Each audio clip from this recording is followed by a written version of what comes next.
네, 대전 유성을 황정화 의원입니다. 김태규 직무대행께 질의드리겠습니다. 한상혁 방통위원장 해임 무엇 때문이었는지 알고 계시죠? 알고 계십니까? 뭐 구체적인 사유까지는 제가 파악은 안 했습니다.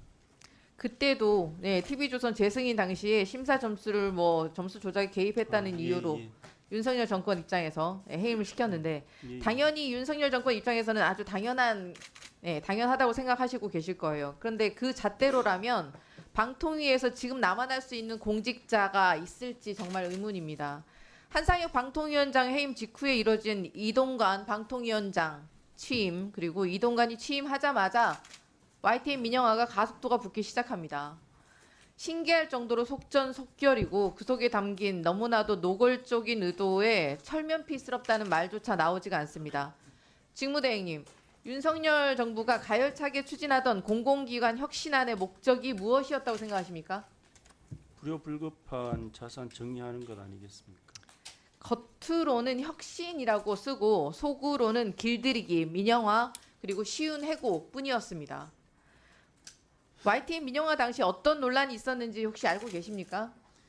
윤석열 정부와 이동관 위원장이 어떻게 했는지 그 과정 알고 계십니까? 기본적으로 177개 기관이고 자산이 519건, 그다음에 출자 지분이 275건입니다. 굉장히 많은 물건에 대해서 이 공공기관 혁신 계획이 이루어지고 있었습니다. 그 듣지 중에 않겠습니다. 하나에 그 지나지 질문에 않습니다. 그 답이 아니고요. 제가 원하는 답은 그래서 YTN의 민영화 당시 맨 첫 번째 단추가 한전 KDN이 산업부 혁신 TF에 2022년 8월 16일에 제출한 혁신 계획안이 첫 번째 문건입니다. PPT 보시죠. 한전 KDN은 YTN의 지분 21.43%를 계속 보유하겠다고 계획을 제출합니다. 혁신안의 초안에 따르면 현 시점에서 매각 시 투자 원금 대비 손실이 이어지므로 신중한 접근이 필요하다. 광고 수익 증가 및 사업 영역 확장으로 영업이익이 향상이 기대되는 바 향후 재무 전망에 긍정적이다. 여기까지 봤을 때는 팔 이유가 전혀 없어 보입니다. 하지만 그 다음에 8월 23일 산업부 혁신 TF가 한전 KDN으로 회신한 혁신안 검토 결과에서 갑자기 지분 매각이 단어가 추가되었습니다. YTN이 향후 수익이 난다는 보장도 없는 상황에서 수익이 날 때까지 정리를 미루겠다고 하는 것은 합리적 주장이 될 수 없다. 사실상 투자 수익률이 마이너스 8%이므로 매각을 재고해 볼 필요가 있다. 사실상 YTN 지분 매각을 산업부가 지시합니다. 알고 계시죠? 이 문건. 계속 말씀 주십시오. 뭐 문건까지는 제가 모릅니다. 결국 한전 KDN은 9월 16일에 산업부에 제출한 혁신 계획안 최종안에 이렇게 정리를 해주죠. 출자 회사 1개 YTN 매각 추진으로 계획을 변경함. YTN 매각 사례에 공적 소유 구조를 가진 방송사가 민간 자본에 넘어간 첫 번째 사례입니다. 맞죠? 예, 뭐 결과적으로 그렇긴 한데 제가 앞서도 계속 이례적인 절차를 드리지만은 거쳐서 이례적인 결정이 이루어지고 불법적인 2인 체제에서 의결이 되더니만 24시간 보도 채널이 민영화가 되어 버립니다. 방송 소유에 엄격한 규제를 둔 건 사실 공공성을 중요한 가치로 보기 때문입니다. 그런데 이례적 매각 절차가 왜 어떻게 이루어졌는지 이렇게 특별한 절차를 거치면서 추진되는 매각을 누가 어떤 의도로 추진했는지 확인하는 것이 방송 최대주주 변경 심사에서 당연한 것 아닙니까? 요거 하나만 보면 그래 보이실 수 있을는지 모르겠습니다. 근데 전체 틀에서 보면 이거는 굉장히 큰 계획의 한 부분이 지나지 않거든요. 그 계획은 아마 다른 의원님들이 차곡차곡 아마 설명을 해주실 텐데 방송사를 소유하는 것을 엄격하게 규제하는 것은 방송사가 가져야 될 공정성과 공공성의 중요성 때문입니다. 법령이 규정하고 있지 않으니 괜찮다라는 말은 윤석열 정권이 간택하면 그 누구나 방송을 사유화할 수 있다는 뜻과 도대체 뭐가 다릅니까? 간택 이런 표현은 적절치 않은 것 같습니다. 언론 장악 기술자들이 법꾸라지 행태 아닙니까? 전혀 잠깐만요. 공감할 수 웃으셨습니까, 잠깐만요. 지금? 한정아 의원님 잠깐만요. 네. 예, 뭘 잘못하신 것 같죠? 아니요 전혀 그렇게 생각하지 않습니다. 웃은 거 잘하신 거.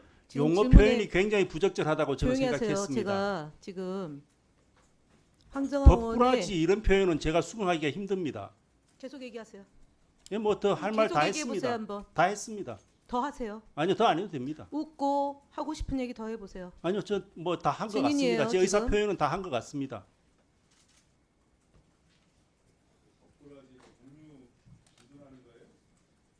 아니, 표현 자체가 굉장히 설사 부적절한 거는 인정을 증인- 하셔야죠. 그게 굉장히 합당한 표현입니까? 증인 그러면 입 닫고요. 입 닫다니요. 입을 닫는 거예요. 가만히 계시라는 게 입 닫는 거예요. 입을 닫다니요. 어디 그런 입 표현을 닫으라고 쓰십니까?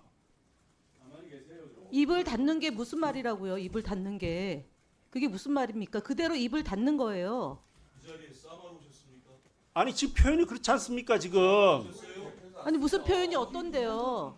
그럼 제가 지금 자, 의원님한테 입 닫으라고 증인이 그렇게 말하면 본회의 또는 위원회에서 수긍하시겠습니까? 출석하여 증언함에 있어서 폭행, 협박 그밖에 모욕적인 언행으로 국회의 권위를 훼손한 때에는 5년 이하의 징역 또는 1천만 원 이상의 5천만 원 이하의 벌금을 처한다라고 되어 있어요. 예, 잘 알고 지금 있습니다. 황정화 의원이 질의하는데 지금 모욕적인 행을 한 것입니다. 그게 모욕적이라고 느끼시면요. 지난번 그런 표현이 나왔던 것 같아요. 계속하세요. 모욕 지수가 굉장히 한번 낮으시네요. 계속해보세요. 묻지도 않았는데 회의 진행을 하는데 계속 아니 저 한번 다 해보세요. 했습니다. 아니 다 했습니다. 제가 발언을 중지해라고 그랬어요. 네? 한문을 쓰면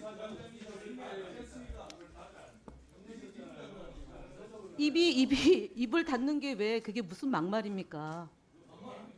발언이라고 얘기하면은 한문을 쓰면 괜찮고 근데 지금 박충건 의원님은 무슨 자격으로 저한테 지금 계속 얘기를 하는 거죠? 간사님도 무슨 자격으로 지금 얘기하는 거죠? 의사진행 발언권을 얻고 하세요. 지금 제가 위원장의 황정화 의원의 질의에 대해서 모욕적인 행동을 했기 때문에 지적하는데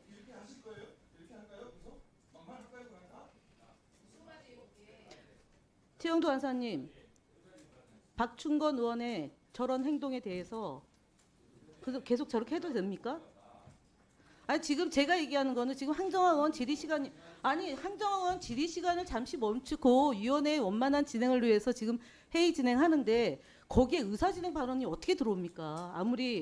아무리 지금 진행을 황정화 의원이 지금 질의 중이에요. 질의 중에 위원장의 행동이 거칠어서 지적하는 와중에 생긴 문제입니다. 그러니까 여당 의원들이 문제가 있다면 의사진행 발언을 하십니다. 지금 황정화 의원의 발언 중입니다. 그러니까 괜히 의사진행 발언권도 얻지 않은 상태에서 끼어드는 거 적절하지 않고요. 틀린 겁니다.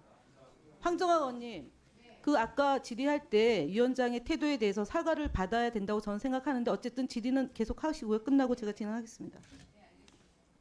일단 질의는 계속하겠습니다. 태도에 대해서는 이따 사과 받는 것으로 하겠습니다. 기본 심사 계획은 아까 말씀드렸던 심사 계획이 변경 승인을 신청한 지 단 하루 만에 세워지고 2주도 채 되지 않아서 대표자 의견을 청취하면서 사실상 심사를 마무리해버립니다. 거의 한 2주 만에 약 3,200억짜리 방송사의 빅딜이 속전속결로 이루어지죠. 일을 어찌나 열심히 하시는지. 1초당 얼마짜리 심사였는지 아십니까? 1분당 1,480만 원, 1시간당 8억 9천만 원, 하루당 213억 원짜리 심사를 해버립니다. 방통위의 시간이 이렇게 금보다 비싼 값인 줄 몰랐습니다.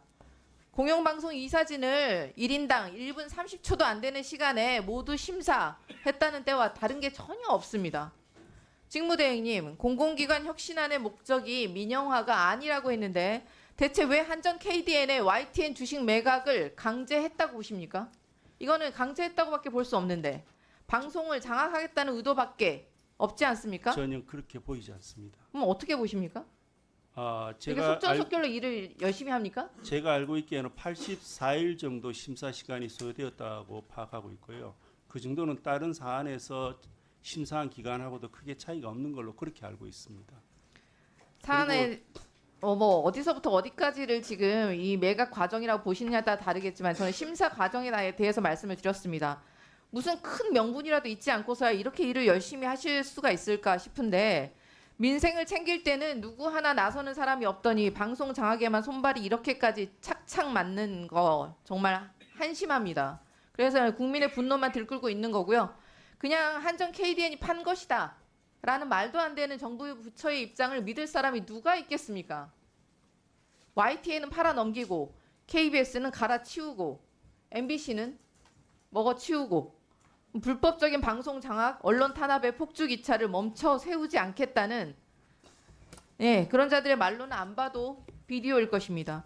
과연 언제까지 검찰이 본인들을 수사하지 않을지, 이미 균열이 일어나기 시작한 이번 정권이 언제까지 불법을 방탄해 줄 수 있을지 심판의 시간이 이미 다가오고 있다는 점을 강력히 경고드리는 바입니다. 이상 질의를 마치고요. 아까 보여주셨던 모욕적인 행동, 제 발언 끝에 비웃으신 거에 대해서 제가 사과를 하려고 하면요. 그 부분과 관련해서는 그 표현 자체도 앞으로 자제해 주시겠다고 약속을 해 주셔야지 제가 사과할 수 있을 것 같습니다. 무슨 발언이요? 아니, 그걸 다시 제가 또 제 입으로 얘기를 해야 되겠습니까? 뭐 법꾸라지니 뭐 방금도 무슨 말로 뭐 모든 표현들이 그렇게 아주 원색적이고 공격적인 표현들로 듣는 사람으로 하여금 이게 과연 질인지 아니면은 제가 뭐 더 이상 표현을 안 쓰겠습니다. 그런 부분에 대해서 좀 얘기를 제가 먼저 공격을 하고 제가 먼저 흥분을 하겠습니까? 제가 피감기관인데 저는 질의가 적절하게 올 때는 적절하게 대답을 했습니다. 위원장의 회의 진행에 따라 주시기 바라고요. 다시 한번 말씀드리겠습니다. 모욕적인 언행으로 국회의 권위를 훼손한 때에는 5년 이하의 징역 또는 1천만 원 이상과 5천만 원 이하의 벌금에 처한다. 제13조 국회 모욕의 죄입니다. 사과할 용이 없으시다라고 받아들이겠습니다. 예. 이거는 축적해 놓겠습니다. 예. 다음 질의해 주시기 바랍니다. 최수진 의원님 질의해 주시기 바랍니다.